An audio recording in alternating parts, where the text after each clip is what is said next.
Assalamu alaikum. Today, I am proud to announce the arrival of another 9 million doses of safe and highly effective U.S. COVID-19 vaccines. These vaccines have been donated by the United States as part of our commitment to provide 77 million doses to the people of Pakistan. Through this donation, the United States will help millions of children in Pakistan get fully vaccinated.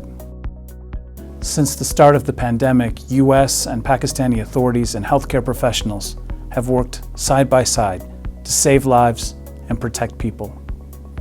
Along with these life-saving vaccines, the United States has donated nearly $85 million to combat COVID-19 in Pakistan.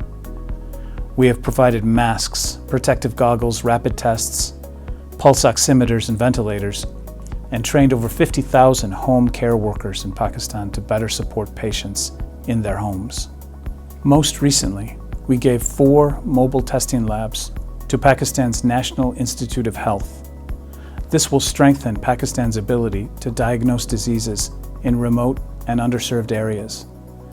With vaccines, supplies, and trainings from the United States, and the expertise and dedication of Pakistan's healthcare workers, our two countries will continue working together to combat COVID-19 and to safeguard the health and safety of the Pakistani people.